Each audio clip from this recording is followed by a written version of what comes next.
There's a very specific kind of fear that doesn't come from danger, but rather from confusion. The kind you feel when a place looks perfectly normal at first, but the longer you look, the less it makes sense. Places that feel like strange, liminal, copy and pasted versions of real life. And the internet has become full of stories about them. Tonight's tales are pulled from Reddit. Stories about restaurants where people behave strangely, suburbs where time doesn't cooperate, and hotels just being generally creepy. They're really good at that. So if you've ever felt like a hallway was too long, a school was too empty, or a town was too quiet, then you're in the right place. For once. Okay, hello out there, I hope we're all well. Tonight, I wanted to do something a little bit different and try one of those Reddit story videos that I love to watch so much. Here's the thing though, I don't really Reddit. A photo of me went semi-viral on Reddit once, and I'm not the one who even posted it, so that went about as well as you'd think it would go. I did not have a super great, fun, exciting time. But I think the silver lining is that no amount of internet hate could ever hurt me again. I look at it now almost like exposure therapy for when I would eventually start my 2 YouTube channels. So I have some bad blood with Reddit. I know it's not their fault, but I'm blaming them anyway. Anyway, I did put all of these stories into my own words just because I like to write and make things sound a certain way and give off a certain vibe, but I did keep all the important details the same, and I'll credit whoever I need to. Now, if you like strange, unbelievable stories, internet culture mysteries, or the weird corners of history, then subscribe or don't. I'm not a beggar, but I will win you over eventually. The night is dark, the roads are empty, and we're taking a little trip to a few places that were maybe never meant to be found. Okay, I got these from a couple different threads. So this one is from a thread on Ask Reddit by user Mercury Crest, who asks, eerie towns, disappearing diners, and creepy gas stations. What's your true unexplained story of being in a place that shouldn't exist? And this story is from a commenter called Captain Longbeard from 7 years ago.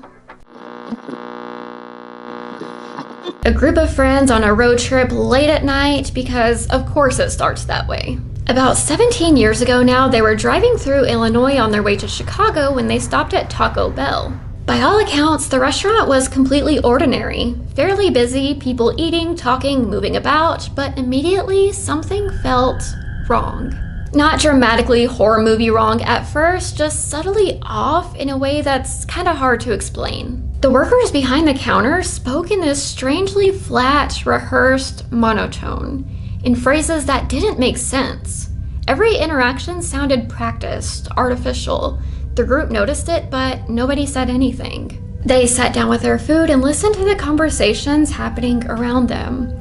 That's when the real unease started to creep in. Everyone was speaking English, every word was recognizable, but none of the conversations made any sense. People would respond to each other sounding vaguely human, but their words didn't have any actual meaning.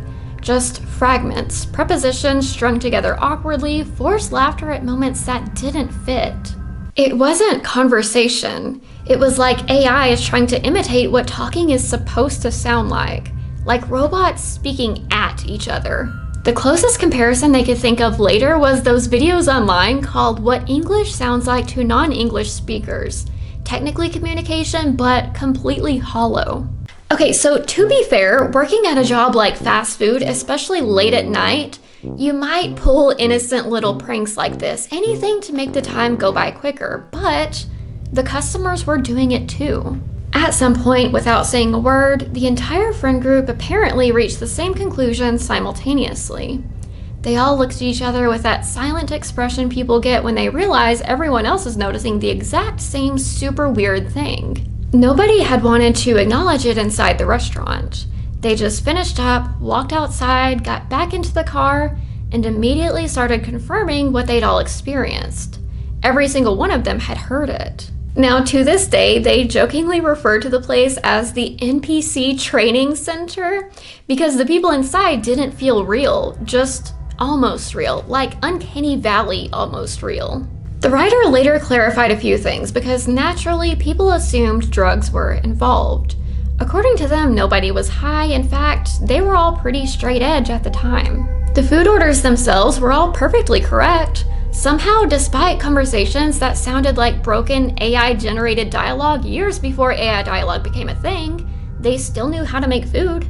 Now, maybe there is some reasonable explanation. Exhaustion, maybe some kind of social contagion, or maybe for about 15 minutes in the middle of rural Illinois, they really walked into a place where human behavior looked almost convincing enough to pass inspection. Okay, I know none of these are going to be super dramatic, theatrical, horror movie scary, but the fact that this is just plausible enough creeps me out even more. Like, you could actually see something like this happening in real life in the world. And personally, you know I do love the more atmospheric sort of stories. So anyway, this next one is again from Ask Reddit. A user called Do It Anyway 54321 asked, travelers of lonely roads, explorers of the great outdoors, workers of creepy jobs in late night shifts, what's your scary story? And in the comments, the OP put their own story. There's something especially strange about late nights in suburban neighborhoods. I think it's the duality, something we perceive as safe, aka a nice neighborhood, versus dark, scary shadows. This writer had a friend just a few streets over, close enough that driving was unnecessary. On this night, he walked over, spent the evening with his friend in the backyard, nothing out of the ordinary, just a couple drinks and a couple rounds of cards. Just one of those quiet, normal, suburban nights. At some point just before 10 p.m., he decided to head home. He had things to do the next morning. He specifically remembered checking the time before he left. He said goodbye, left the backyard, and started walking home. According to him, the walk should have taken maybe 15 minutes, maybe 20 if he really dragged his feet. The night itself was calm, empty streets, no traffic. He remembered the walk feeling completely uneventful. Just another routine trip home through a neighborhood that he knew by heart. Then he got back to his house. As he walked up, his roommate was coming out the front door holding a coffee cup, already dressed for work. The roommate gave him this confused look and said he thought he was asleep already because his truck had been sitting in the driveway all night. At first, the writer didn't even process what was strange about any of that.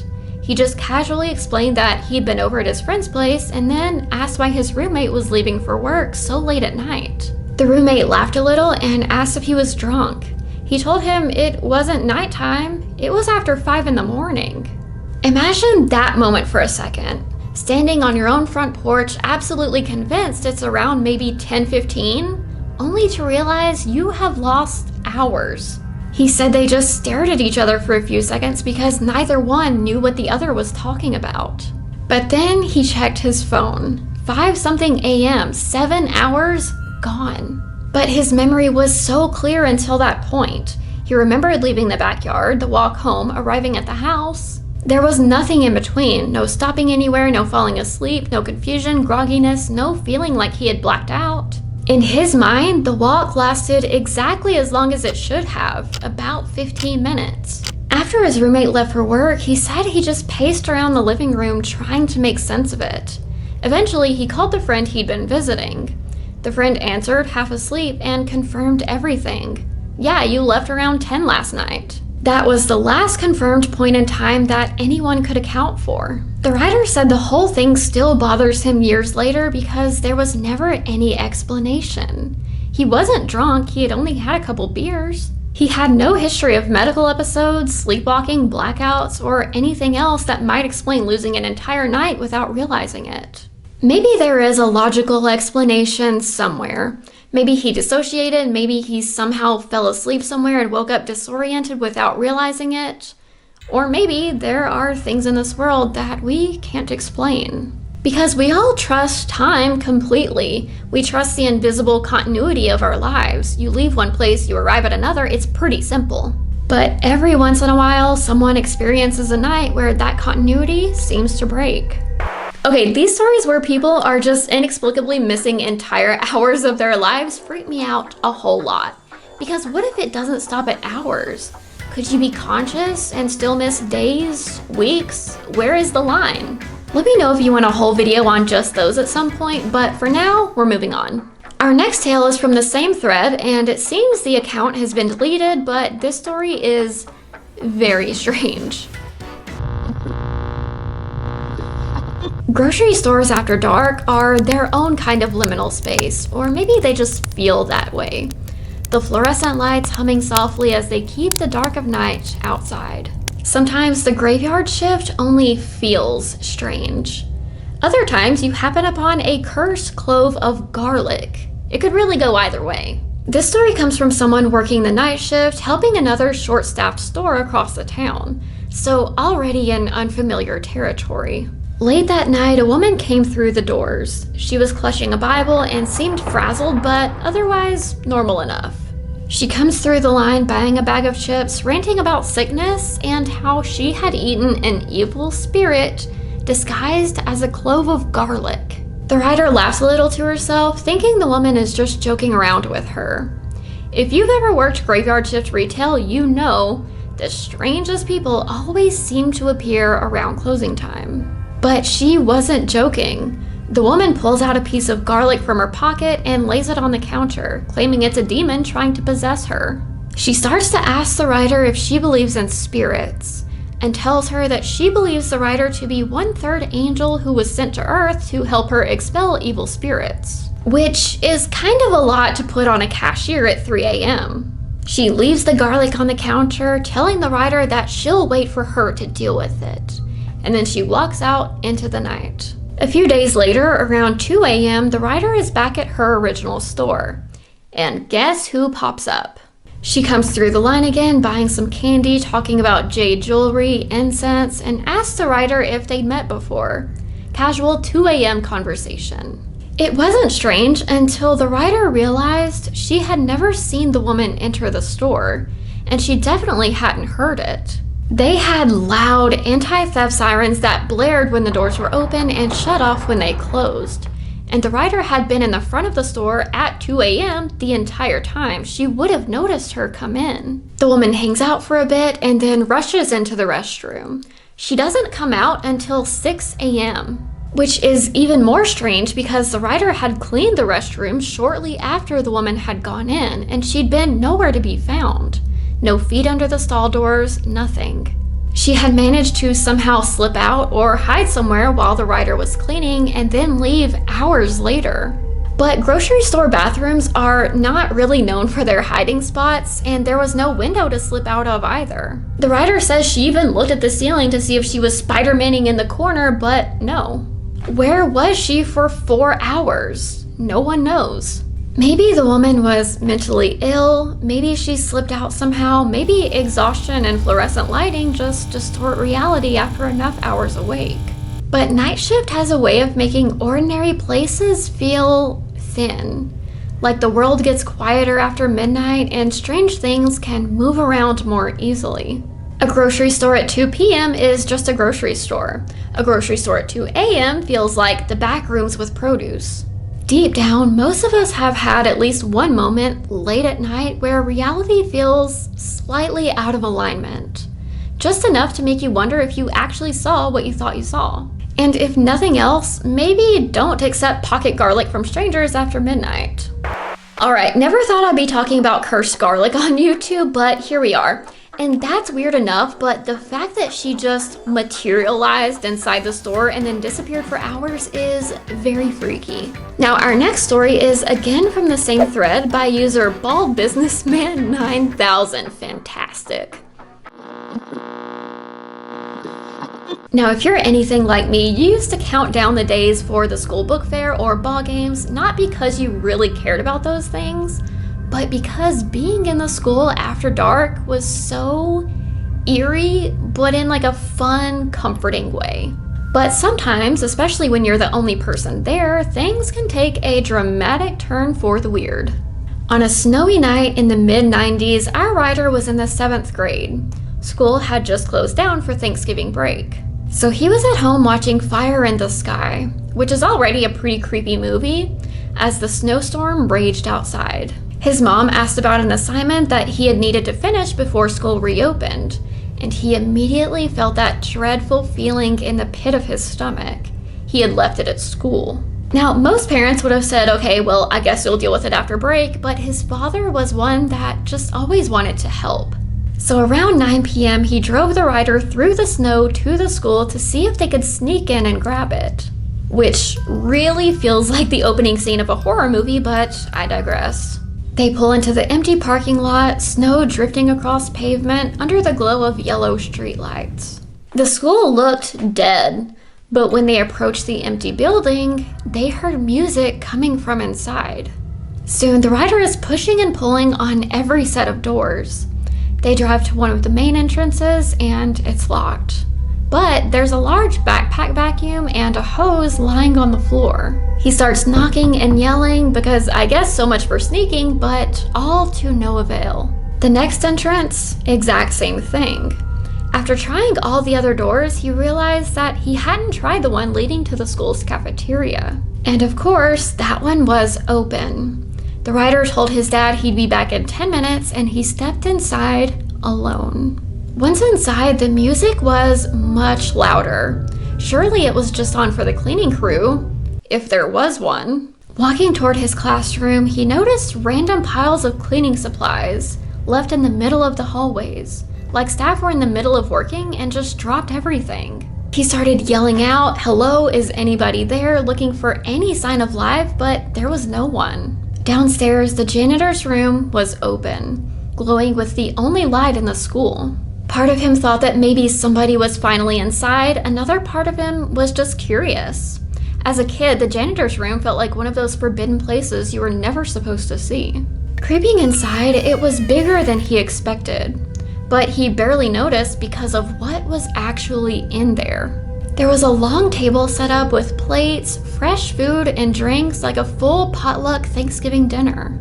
But at this point, he had walked through the entire school, yelling the whole time, and hadn't seen a soul. He walked faster after that, straight to his classroom, grabbed the assignment, and left. All these years later, he's never been able to think of any reasonable explanation for what happened. Maybe the cleaning crew had just stepped outside, maybe they were in some locked office with the music on and somehow never heard him yelling through an empty school. There's just something about schools after hours that already feels disconnected from reality. And sometimes if you walk those halls at the wrong hour, you start to get the sense that you're not as alone as you think you are. I so love a good empty school story, and that one does not disappoint. It's not over the top, there's no way that happened strange, but it's just weird enough. Now, our last tale is from a different thread, also in Ask Reddit, where a deleted user asked people who work in hotels, what are some of the scariest, unexplained, and/or creepiest things that you have experienced while working? This is my kind of thread, by the way. I have a weird fascination with hotels, but anyway, a user called Infinity Girl left this story in the comments. There's something unnerving about hotels after hours. Not haunted hotel unnerving, not two little girls holding hands at the end of a hallway unnerving. I mean the real kind. The fluorescent lobby at 3 a.m. kind, where the building is technically alive, elevators moving, ice machines humming, TVs flickering, but emotionally it feels abandoned, like the hotel is running itself while humanity sleeps. And according to this story, that strange late-night atmosphere may have produced one of the creepiest doppelganger encounters I've ever heard. And I've heard quite a few. The writer explained that this didn't happen directly to her, but to her college roommate, a woman she called E. At the time, E worked as the night manager for a newly built hotel, and the writer would sometimes stop by around 1 or 1:30 in the morning to bring her coffee and just hang out for a while at the front desk. One night, though, she walked in and immediately realized something was off. E was sitting behind the desk looking distressed. Not scared or anything, just confused. When asked what was wrong, E explained that she had just checked in a woman who looked exactly like their other roommate, M.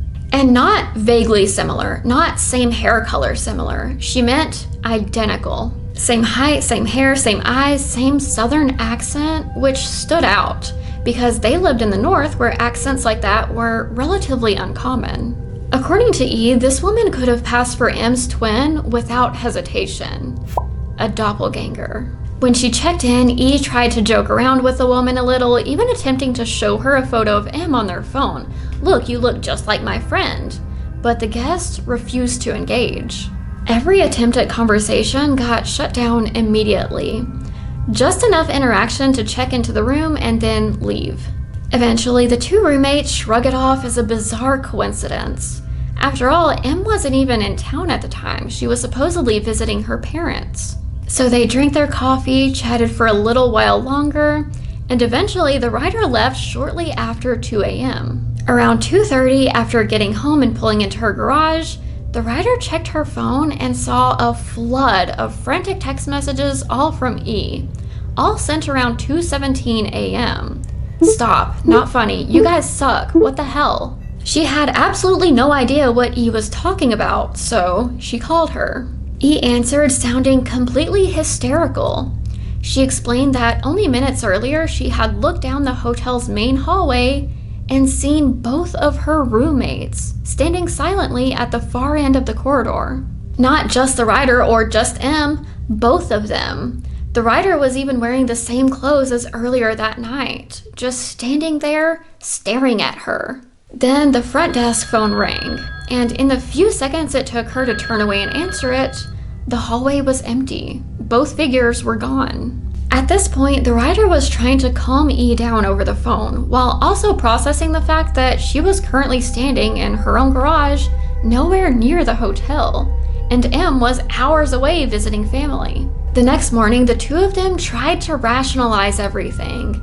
Maybe exhaustion, maybe just shadows in the hallway. Maybe E had worked too many late night shifts and her brain just misfired for a second. And if the story ended there, you could probably write the entire thing off as sleep deprivation. But there's one last thing. The writer said that when she walked into the house that night, the kitchen clock had stopped, frozen at 2:17 a.m., the same time E saw them in the hallway. She specifically mentions never telling E about the clock. Nothing else strange happened at the hotel after that. No more sightings, no explanation, which somehow makes it creepier. I think the best paranormal stories are not the ones filled with dramatic, horrific ghost activity. They're the ones where reality seems to just malfunction and then continue on like nothing ever happened. The most unsettling thing about stories like these is that they rarely end with answers. Nobody finds the time that they lost. Nobody figures out what was going on at that empty school. The Taco Bell goes back to perfectly normal. They feel like glimpses behind the curtain, tiny moments where the world feels staged. Or maybe your brain just doesn't like empty buildings or fluorescent lighting, which honestly, fair enough. Either way, I think everyone has at least one place that they remember a little too vividly. Somewhere that felt disconnected from normal life. And if you've ever been somewhere like that before, you probably remembered one while listening tonight.